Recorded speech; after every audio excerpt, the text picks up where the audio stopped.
This is the Work Smart Hypnosis podcast, session number 438. Carlos Casados on memory reconsolidation coaching.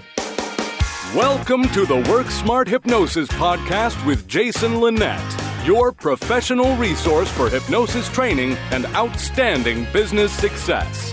Here's your host, Jason Linett. Welcome back to the program. I'm Jason Linett, and I've got to rewind you back in time to July of 2024. I'm in Las Vegas. It's the HypnoThoughts Live conference, and I walk by a room that clearly there's a workshop going on inside of, and that room is completely packed.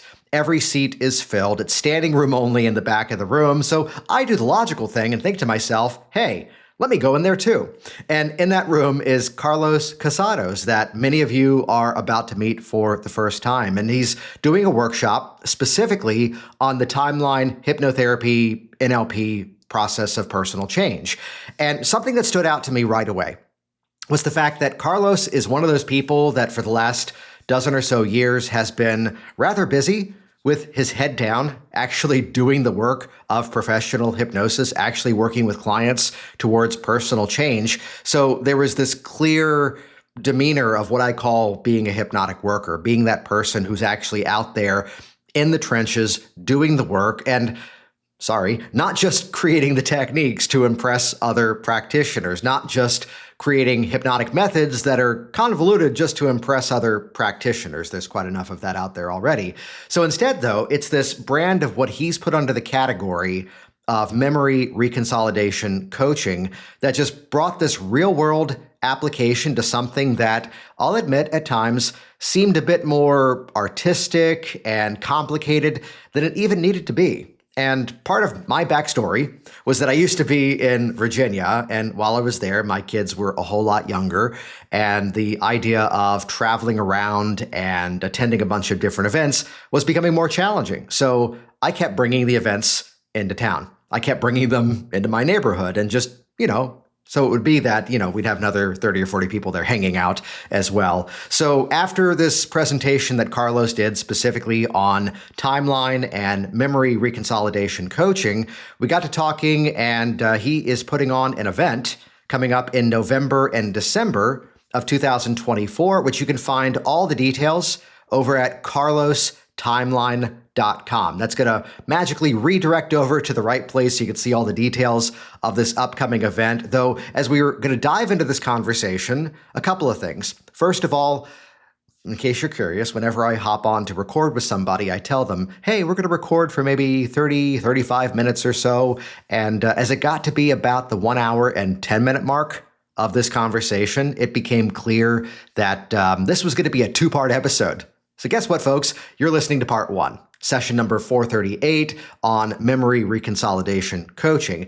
Next week, we're going to release the second part of this conversation, Carlos Casados on sacred transformations, which stay tuned for that one as we get into the topic of generative change as well as psychedelics. And that is a conversation you absolutely want to listen to. So for this week, though, we're about to dive into the topic of memory reconsolidation coaching, a way of looking at the process of personal change and simplifying it in a way where now it's much more workable, it's much more flexible, and it's something that allows for even greater creativity of how you actually navigate the change process and help the client to create that transformation, not just on the level of habits and behaviors and beliefs, but truly on that level of identity. You're going to find there's quite a number of, oh wow, takeaways inside of this. The conversation where he and I admittedly nerd out on the power of ambiguities is one that I know you're going to want to rewind back through and listen to a couple of times to pull out some of these specific language patterns that we're using. But again, it was a real treat to have this conversation. I'm excited for you to listen to both this week as well as next week as we split this up into a two-part series. So to check out more about Carlos and the work that he's doing as well as this upcoming event, head over to carlostimeline.com. That'll just magically redirect over to his hypnotherapiebreakthrough.com website. It's a 6-week live and online training event that I'm excited to be a part of as well, to see the work that he's been doing, as well as the streamlining of this powerful hypnotic change process. Check out the details of that over at carlostimeline.com. And with that, let's dive directly in. Part 1 of 2 of the series. And here we go. This is session number 438. Carlos Casados on memory reconsolidation coaching. Wow. So I think it was the guided visualization that I did as a kid.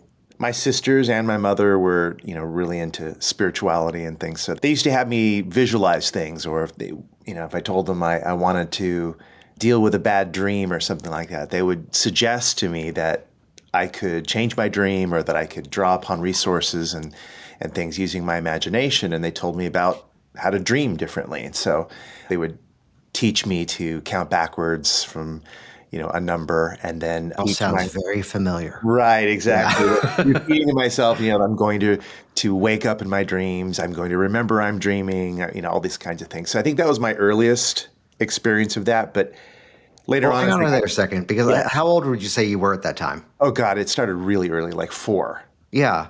So one of the themes that often pops up, somebody's learning, whether it's, hypnosis and or NLP, and it's this narrative around, this is the stuff that we should have been taught earlier on. Yeah. And, it's rare to have that moment that I'm talking with somebody who, did have some of this stuff early on. Was there any intention of, hey, this is a little weird, this is a little out of the ordinary, or was it just kind of accepted at that point to go, this is the thing I can learn how to do? It was really the second one. Nothing was weird about it at all. I just was super fascinated with consciousness, and I wanted to be a wizard, as a little kid. I mean, that was the thing. So for me, it was just all about being a wizard, and that's what they were doing. And everything I dove into from that point was centered on that consciousness aspect. Yeah, so then what did that lead to next? Well, I got into martial arts really, really early, started probably about 7 or 8. And eventually, one of my martial arts teachers, I think I might have been a teenager before I did the formal version of this, but there were many times along the way that my teacher would have us as a group lay down, and then, would guide us through kind of a hypnotic journey. But it was this one particular time when I was in New Orleans that I got hypnotized, maybe at about, 16 or something. And it was a formal hypnosis. He really put me under, like, to the point where I was channeling another person's experience, or at least it felt like that. It was like a past life or something in that hotel. Before it was a hotel, when it was a home, and I had what you might call a past life regression. And I scared my girlfriend at the time because apparently I was speaking in the voice of a little kid, and she was very surprised by that. But when I emerged from it, this very vivid experience of running around the house as a little 4-year-old or whatever, it felt like it was my experience, even though it might not have been.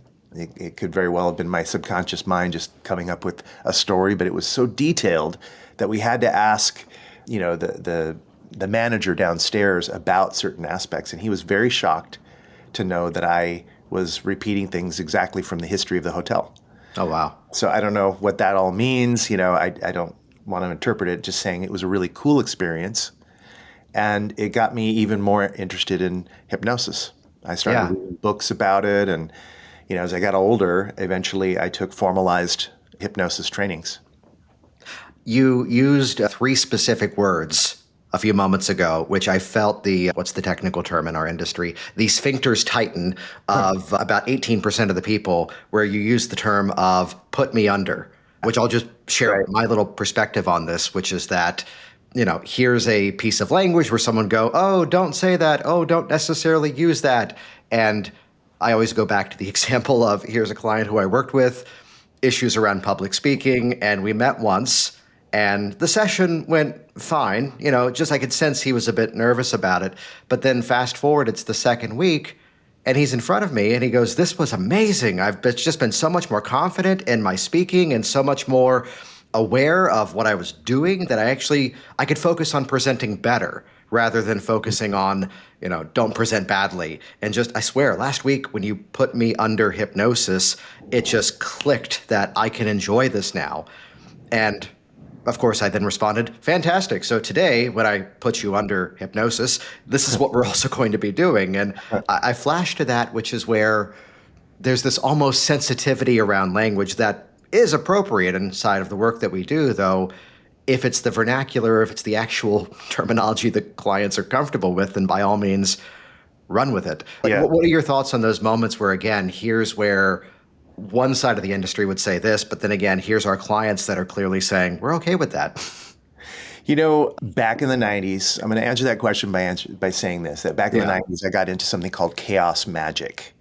And that was a thing about using non-traditional means to alter one's consciousness, and even traditional ideas like, magic, sorcery, witchcraft, that kind of thing. Did I hear that spelled with a CK at the end rather than a C? You did. Okay, good. You did, absolutely. Yeah. And one of the things that was emphasized was this kind of paradigm shifting thing where you need to be able to be very flexible in the way you think and also your beliefs, because they tap you into a whole different tool set. And so even though I'm personally more of a non-state kind of guy when it comes to hypnosis, I absolutely recognize that one way of looking at it, one way of framing it, is that someone puts you under, right? So at that time, as a kid and coming from the paradigm of my teacher, definitely that was the appropriate word for it. But nowadays, I might be more careful about the word choice, as you mentioned, because it does mean different things to different people. Well, let's put you on the spot here. All hypnosis is self-hypnosis. True or false? Yeah, I wouldn't say that. I'll give you mine. All hypnosis becomes self-hypnosis eventually. Yeah. Yeah. And I would say it depends on how you look at it. Yeah. It's like people who say that you can't hypnotize someone against their will. That's not true either. What's true is that if you don't have an understanding of someone's beliefs, if you're not persuasive with that person, if you don't know how to frame things, and if you can't alter their experience of reality, then certainly that's true. Yeah. But there are conditions for everything. I mean, human brain is absolutely hackable. Mine's hackable. Everyone's hackable. So it depends on underlying beliefs and framing, and also the skill of the influencer. Yeah. Well, I mean, let's look at that experience where he said, 16 years old, here's the experience that, wasn't your experience, but felt like it was. And then some sort of confirmation after the fact, like, what was the takeaway of that? Like, what did that lead to next? So, this is a little bit of a sidestep, but we were having some people might call it paranormal experiences, bed shaking. I saw a ghost the night before, like with my naked eye. And there were a few kind of creep out moments that were fun creep out moments. I mean, we weren't terrified or anything, but that sense of like the hair standing up in the back of your head or your neck, and the goosebumps, and the inability to speak for a few moments because you're just very, very shocked by what's happening. And so that's what led to that experiment where my teacher, quote unquote, put me under. And what I took from that was just that we can interact with experiences on a variety of different ways. And if we have an experience of a past life, or we vividly imagine the perspective of the person who had that experience, or our imagination generates it, any of those three things, it's as if that experience is now yours. So it doesn't matter whether or not it really belonged to another kid back in the Civil War, or if my subconscious mind made it up. For me, it felt real, and therefore it's a reference experience that I still draw from, and it definitely influenced my thinking moving forward. So that's why I'm careful when I do past life regression with people, which is rare, not to be dogmatic about it. Well, that's what I was about to ask you, that, how often does that turn into the dialogue of, is that exactly what happened? Is this real, or is that what my mind created? Like, what's your typical response if there is going to be that kind of questioning after the fact as to real or not real? I think that's the most common thing that comes up, and it comes up almost ubiquitously whenever I do this. It's like, is that real? What really happened there? Did it even happen? And that's the thing, is we're starting to get into subjective philosophy here. But me personally, I would say that it's all true to a degree. It's a question of context and application. For a person who's looking to resolve an emotional issue and they find relief from it, that's good enough for me. It's not a question of whether it's real, it's a question of whether it has real results. Well, you've got this event coming up soon around memory reconsolidation coaching. So from the research perspective, I mean, here's one side of it that would suggest the idea that the best way to remember something is to forget it. Mm-hmm. That every time we revisit the memory, it confabulates, it adjusts, it generalizes, it distorts, it deletes, and there's some sort of adaptation. I'd go to this one quick client experience where he was somebody who was deaf until he was maybe 4 or 5 years old. He was supposed to get a surgery eventually by the time he was 8 to then resolve the issue, and it was a different time. The doctors would say to the parents, well, he's going to be slow for a few years in school, but he'll probably catch up. And just one day, whatever it was in the ear canal healed itself, and all of a sudden there was hearing. And this was a guy who was dealing with a lot of emotional eating. And there was this, and I'll shorten it here, but there was this blip of an experience where he had checked in with his parents, who were both in their 80s, both still alive, and the issue resolved itself once we hit on those events, and then we did the work around it. But then it kind of plateaued when the dad goes, you weren't 4, you were 7.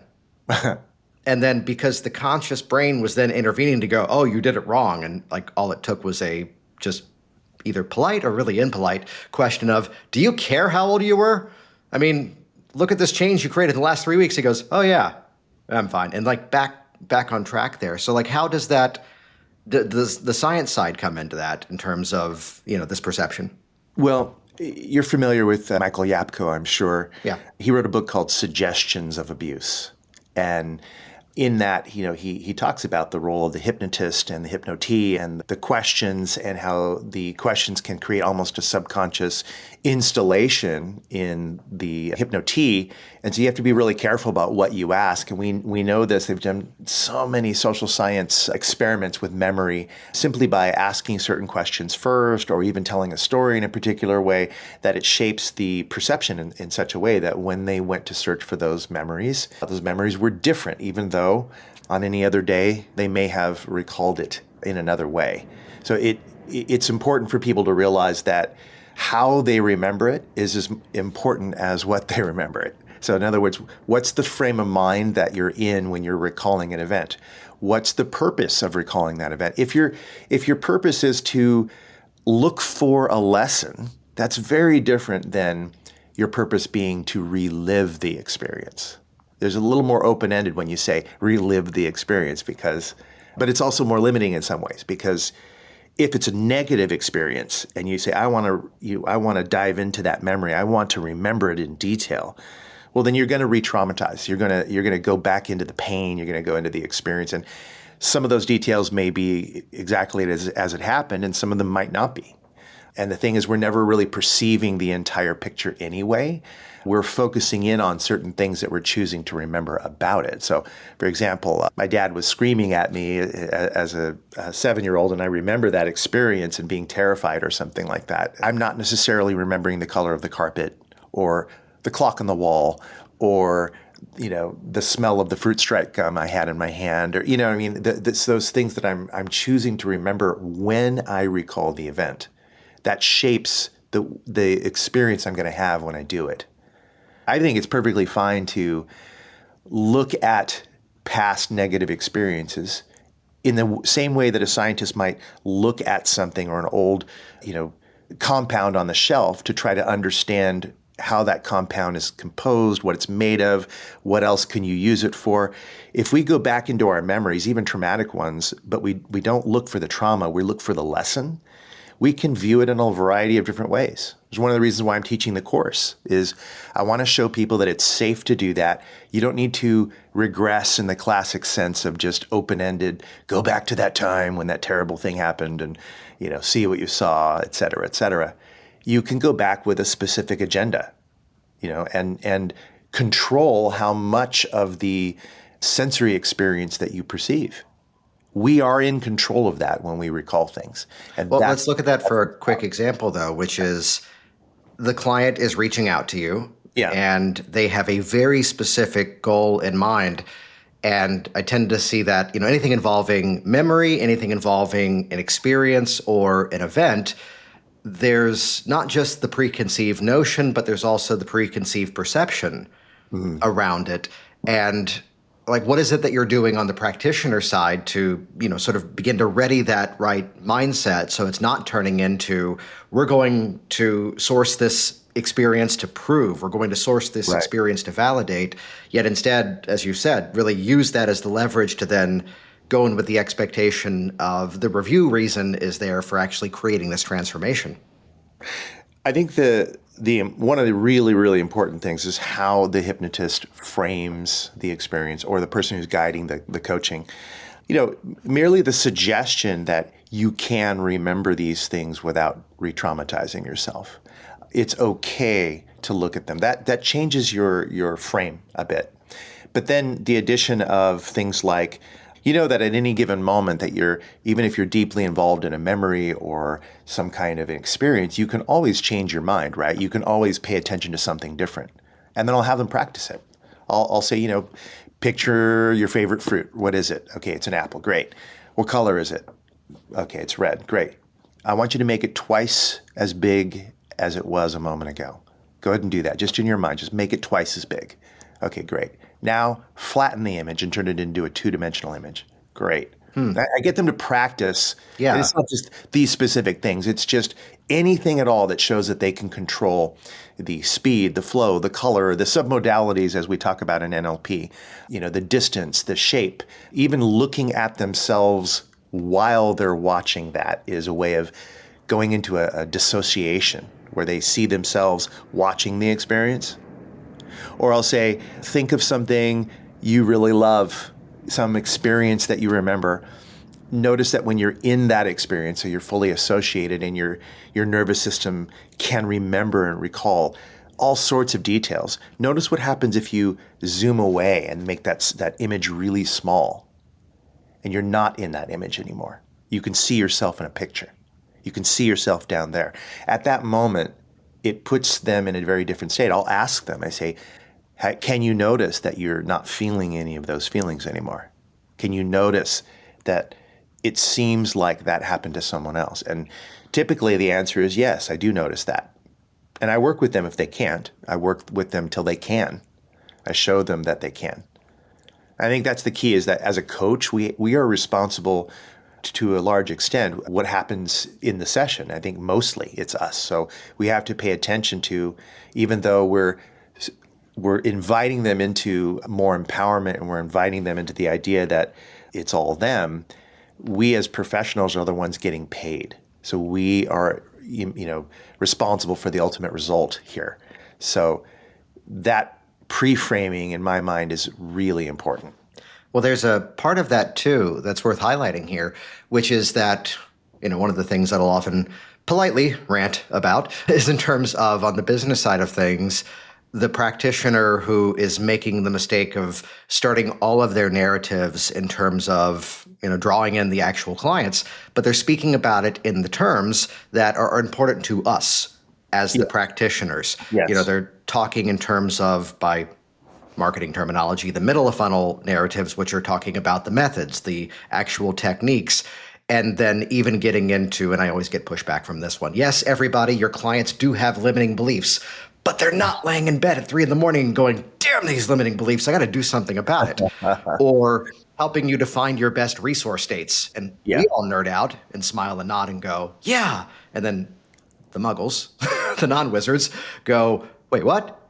And it's this little simple addition to the submodality work, which is, let's have you practice this and understand the framework of what we're about to do before we even do it with the intention of creating change. Right. Otherwise, we're chasing two different possible targets here, one being the change the client is there to actually achieve, but then also, two, trying to figure out, wait, what the hell is he asking me to do? Yeah. This is what you're speaking of right now is one of the reasons why this course I'm creating came about. not directly, but indirectly. So initially, it was me trying to use the timeline therapy as I learned it in NLP classes, right? And I found that, of course, it works really great with other NLP people. It works fantastic because they all know the language. They know how to dissociate and associate. They've practiced all these things. And they're a captive audience. They want to be there. They want to pass their course. They're doing this thing. There's so many reasons why it's so great while you're in the course. Plus, usually it's like you have a script or something. You have something you're working with that helps you to guide you through the steps. And then as soon as you start to go out there as a newbie, having clients and doing a little coaching here and there, and then you get in these situations, you're like, oh, goody, I get to use this timeline thing, right? And you're excited, and then you want to guide them through it. But because you're using language that was almost generated with people who already have a background in this stuff in mind, you get a lot of head scratches and a lot of like, wait a minute, what do you want me to do? Or I don't understand what you're asking me here. What do you mean higher learning? They get super confused. And so I learned after a while just to be flexible and change things up and to do a lot of pre-education while I'm moving into potentially using a technique like timeline. Yeah. And that plus the many things that I learned about memory over the years shifted it for me. And I realized I can't call it timeline anymore. I've got to call it memory reconsolidation coaching because it's not exactly what I learned and it wouldn't be fair. Not to mention, I don't want to step on any toes.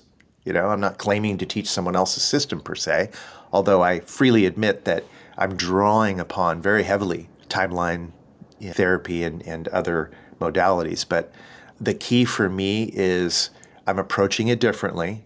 I'm showing people how to do that differently and hopefully not just to be color by number, but also creative. How do you create with this?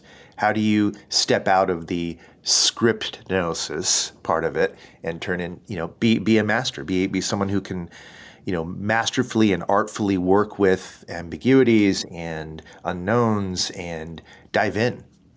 Well, I want to come back to the ambiguities and the unknowns, though. 16 years old, hypnotized, here's this unique experience. I'm sure at that point, the obvious thought was, okay, I've got life figured out. I'm going to go off and become a hypnotist now.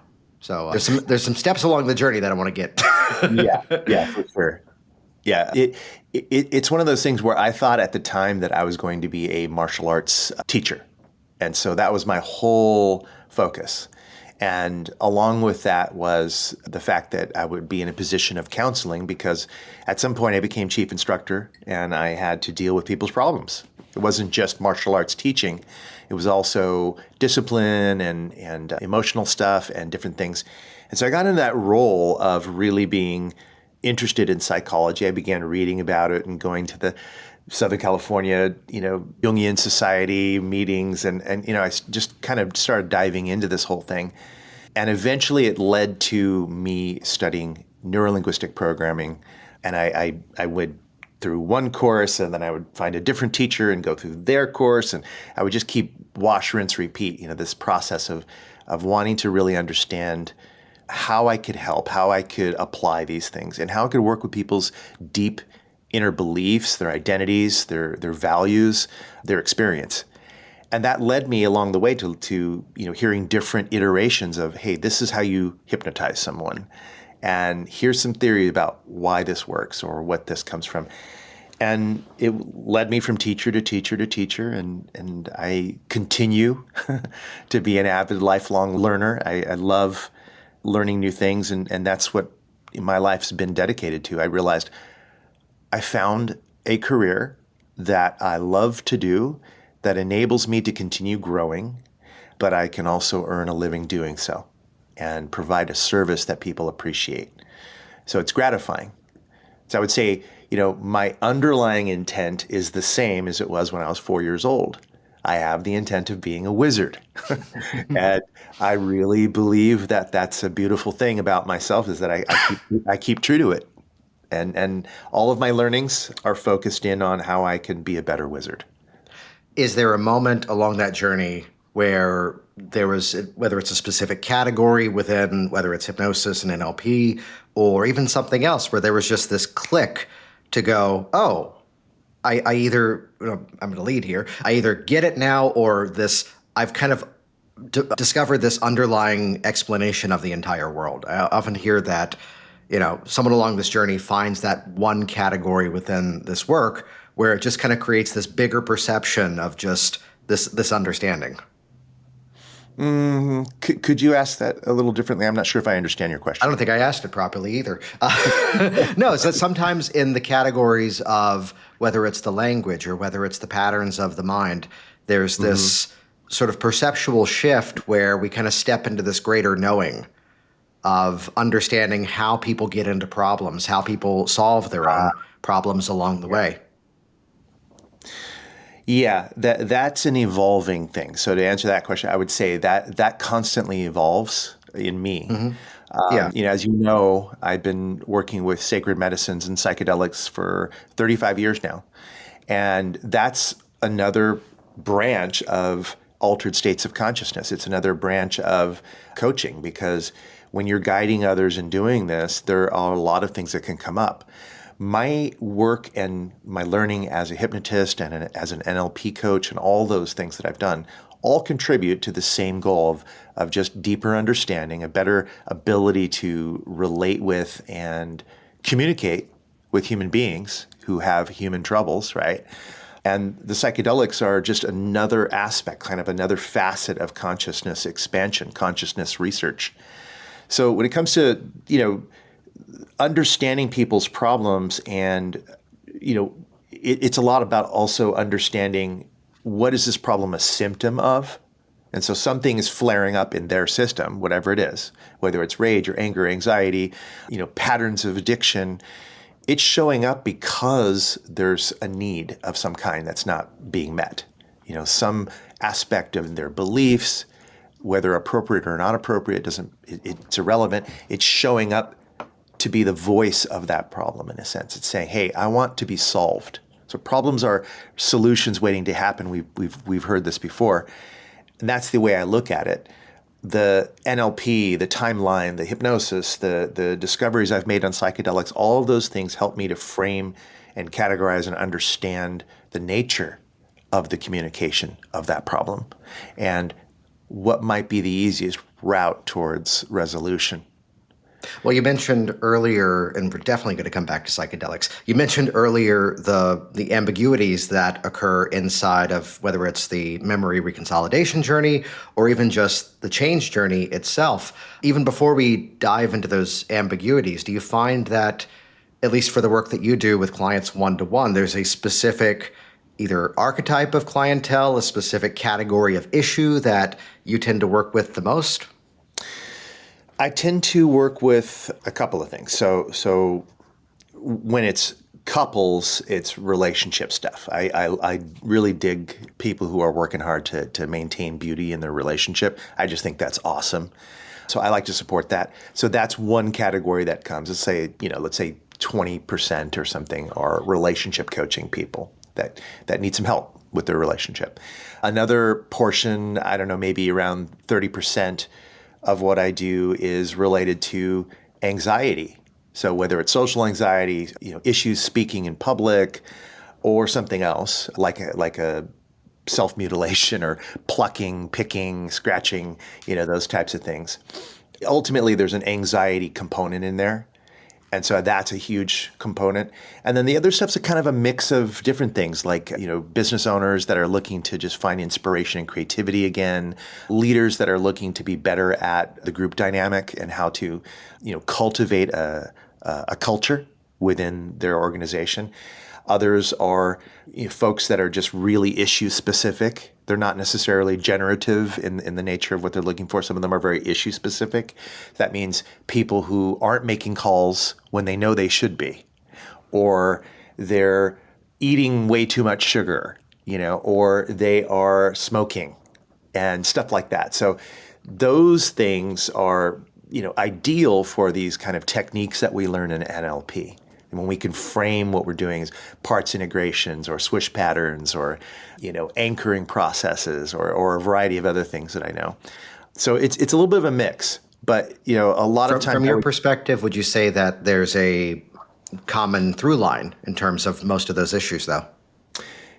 The common through line is that people suspect that their inner subjective beliefs are causing problems, but they don't know how to fix it or what to do about it.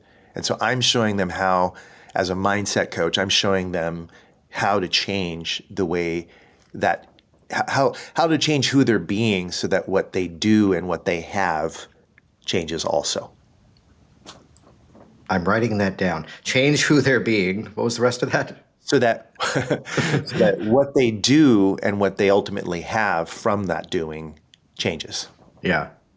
Well, it's this identity shift that has to occur with anything where, they're holding on to some level of story that I'm not the person who does that. And this is kind of my playful twist on the whole, can you hypnotize somebody to do something they normally wouldn't do? Well, they normally wouldn't stop smoking and just move on. They normally wouldn't get up and speak and feel confident. So yes, with a giant asterisk next to that's what they're asking for help with. Yet it's where that identity shift has to occur along the way so that now not only one, can they move into this change that they're looking to create, but also two, that old issue just no longer fits. It's no longer congruent to the change that they've now stepped into. Yeah.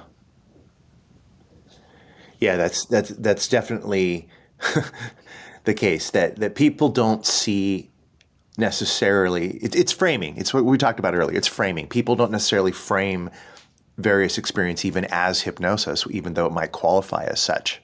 They don't realize the ways in which they're levitating in life by feeling lighter and feeling like they can just rise up through the ranks of their organization. I mean, there's so many metaphors for like hypnotic phenomenon, amnesia, having amnesia about, let's say, a toxic ex. That would be a nice thing to have amnesia about, wouldn't it?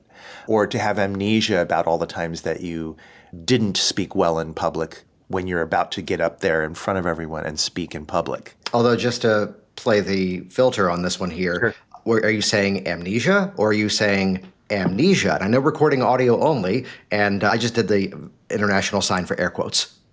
It's as if there's amnesia around. Right. Hypnotic amnesia. There we go. Yeah. Is what I really need to say. Yeah. Well, I always get into that where if it's a training, it's like, well, yeah, but they remember it. Well, yeah, but there's a difference between something that's remembered versus something that is the constant filter of every single decision that they make and the easiest but that they use as to why they can't do a specific thing. And then the third category of remembering to forget. Don't be coming on a hypnosis podcast talking like that, dude. I mean, come on. Seriously. We'll let that one slide. Although, speaking of ambiguities, what would you say is that importance of ambiguity within the change process versus, this is one of those traps that I see people get into where, oh, but I haven't had the experience of trying to climb up the corporate ladder, so who am I to help with that? I haven't had the experience of trying to quit smoking. And it's really the place where, we could make the mistake of going far too deep into the specifics of which we get it wrong. And this is where saying less often becomes saying a whole lot more because it's within those ambiguities. It's the poetic part where the client is writing in the necessary details themselves. What wouldn't we do without ambiguity, generally speaking? I'm going to call you out on the second time, dude. I mean, come on. Well, if you think about those ambiguities, notice how it makes you feel. Exactly. Sorry, everybody. We'll keep. 3 of you are laughing, and the others are going, wait, what? Which you'll get there. No, but I mean, in terms of bringing that, if you could give a specific, this is a sentence that cannot be written, if you could think of a specific intention of adding ambiguity to hypnotic change work, completely regardless of whatever the methodology would be, like, what would be one of those simple changes that people could bring into their work that leverages this power of ambiguities in the change process? Well, when you say the word better, okay, you'll hear this a lot, client, well, I want to be able to sing better, or I want to be able to be a better dad, or whatever it is. Better this is a comparative deletion we learn in Neuro-Linguistic Programming, which means there's a deleted portion of that statement. Like what is missing out of there? So better, the question that we might ask is better than what specifically? So that's when people misuse a comparative deletion.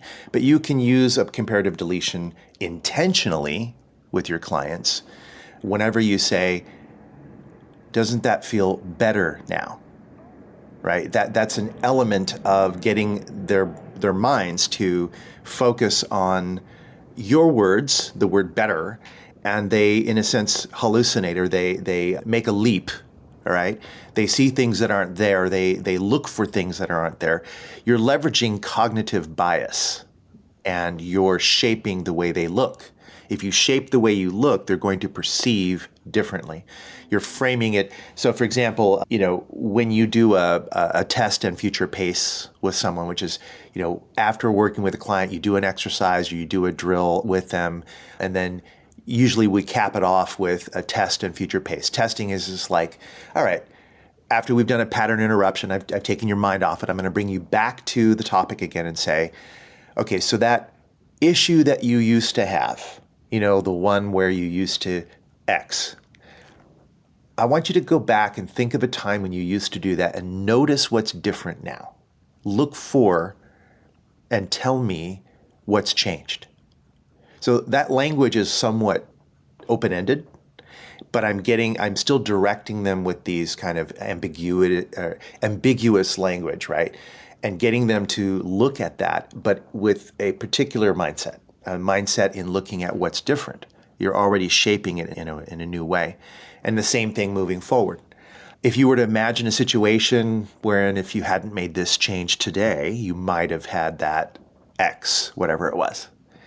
What is different about it now? What new opportunities do you have? What new elements are you taking with you that you didn't have before? And what you're doing is you're getting them to actually sort for what is different.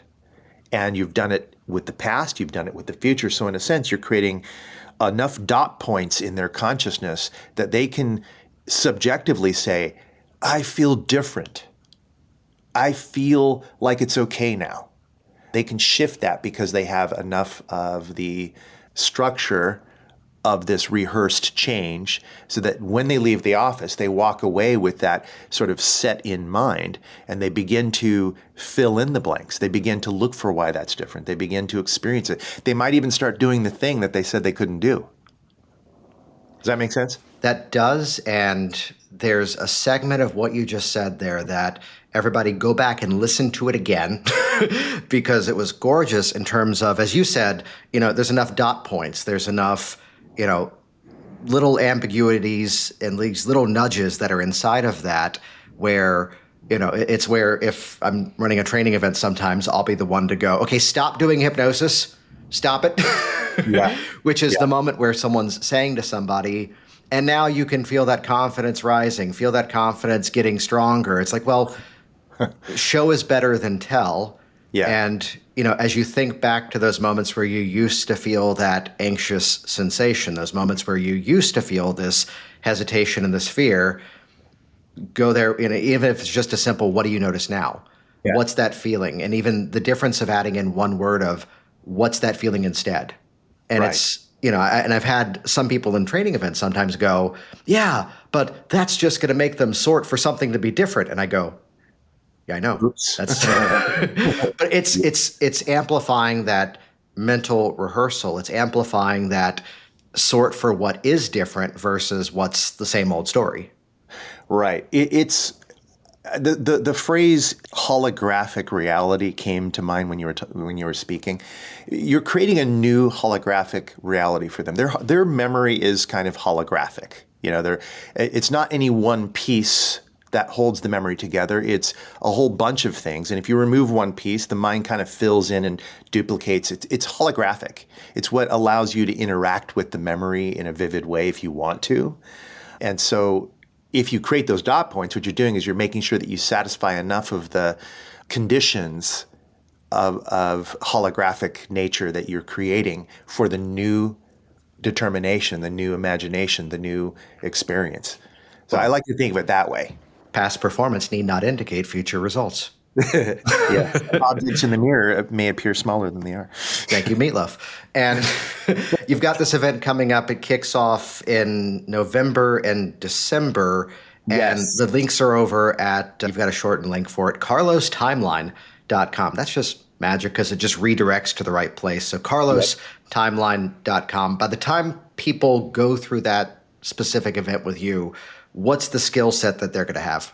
Well, first of all, I'm going to make sure that everyone, even if they have no background in timeline or any of that kind of stuff, that the memory reconsolidation coaching process, I'm going to teach them everything from start to finish. So they don't have to have a background. But if you happen to have a background in it, let's say you took a timeline course and you even know some of the methods, I'm going to make sure that those people get sort of high-level stuff, so kind of coaching masterclass stuff that we can get into and let people discuss the issues, frustrations, difficulties that have come up and help me solve it for you. I mean, we're going to get into some of the background, a little bit of the neuroscience behind it. We're going to get into different methods, and I'm going to teach people ways of sort of artfully finessing the session with language, with watching the client by responding to them in particular ways that will help them shape their coaching skills into something phenomenal. I want them to have, in some cases it'll be like, wow, another tool in your tool set that you can use and will help you make money and get more success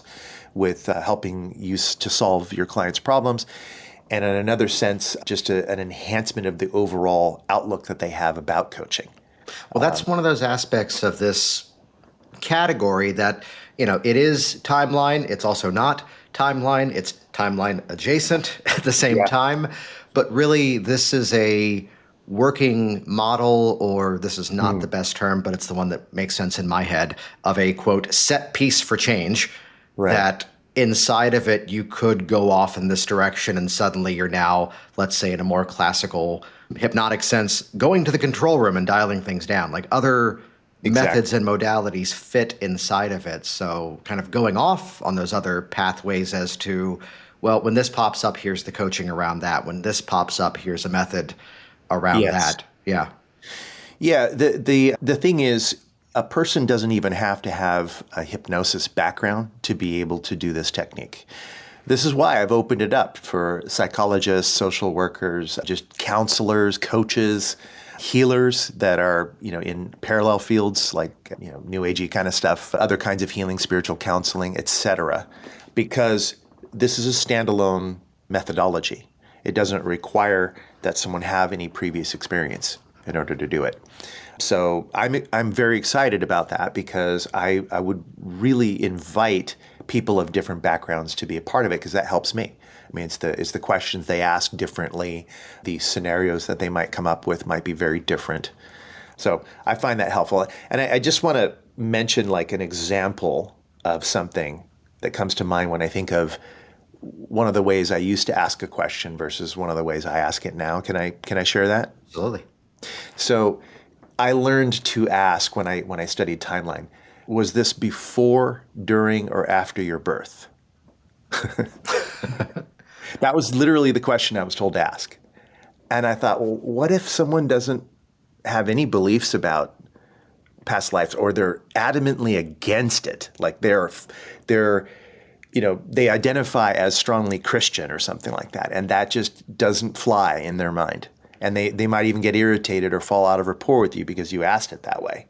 Or they're hyper-rational and they say, before my birth, and you just can't seem to get them in. So that was an example of like something I thought was ridiculous. Like, why would you ask that question? Unless it was already understood that person said, I have all these past lives and that's a real thing for them. Like that's important. So instead, I learned to just simply ask, when was the first time you experienced this? Go into your memory and let me know, if you were to know, what age were you? And that changes things. It makes me finesse less because it frames it in something that their conscious mind is okay with. And when I start to teach them how to ask their unconscious those questions, how to go with those gut instincts and those feelings and to go with first impressions and just trust it, I'm already earning rapport. because they're starting to say, okay, well, I'll try it, even though I feel insecure about it. I don't know what my unconscious is. I don't know how will I tell if it's the unconscious or the conscious answering the question. And those are all normal questions for most, rational human beings to ask. But it gets me closer to where I want to go. And it's those refinements in language that I think are really important. I'm going to get into detail and really dive into why those are important. Hey there, it's Jason Linett, and once again, thank you so much for interacting with this podcast, for leaving reviews online, as well as sharing these episodes as part of your ongoing conversations with the rest of this incredible hypnotic industry. You can find out more about this week's episode by heading over to worksmarthypnosis.com/438. That's where we put the show notes for this week's specific episode. And if you're listening in time, absolutely head over to carlostimeline.com. That's where you can find out the details for this upcoming event, specifically on memory reconsolidation coaching. If you hear this in time, looking forward to seeing you there at the event. If you happen to hear this slightly too late, you're probably okay, because I know that Carlos is designing the event so that class number 1 stands on its own. And if for some reason you're able to dive in, at least for the second week, he's going to be sharing the replays. You'll be easily able to catch up from there. So check out the details over at carlostimeline.com. Thanks for listening to the Work Smart Hypnosis podcast at WorkSmartHypnosis.com.